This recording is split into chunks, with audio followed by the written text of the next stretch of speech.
A smiling German Chancellor greets reporters on Monday. At her side, her party's winner of a state election held in northern Germany on Sunday. But Angela Merkel's first words were for the winner of the perhaps more consequential election held in France on the same day. I was delighted about the fantastic electoral success of Emmanuel Macron, and I congratulated him yesterday by telephone. Emmanuel Macron carries the hopes of millions of French people, of many people in Germany and the whole of Europe. He conducted a brave, pro-European campaign. He stands for openness to the world.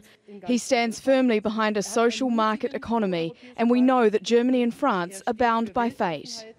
Behind the warm words is the profound sense of relief among the upper echelons of the German government at this result.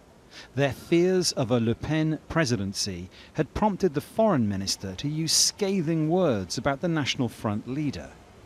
But now that has been replaced by the question of how these two leaders can take their two countries forward together. On the face of it, both share a belief in continuing European integration. But some analysts think there may also be some differences of opinion.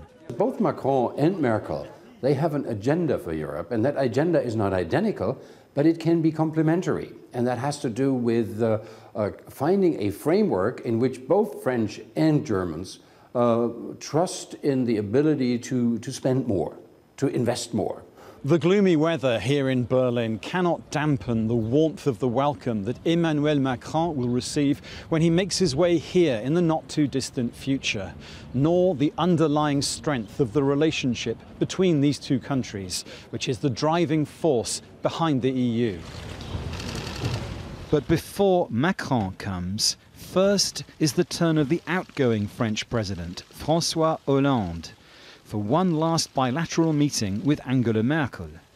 These two have not always seen eye to eye on every detail of EU policy, but have broadly sought consensus wherever possible. That is something both Angela Merkel and Emmanuel Macron will be seeking in the months ahead. Dominic Kane, Al Jazeera, Berlin.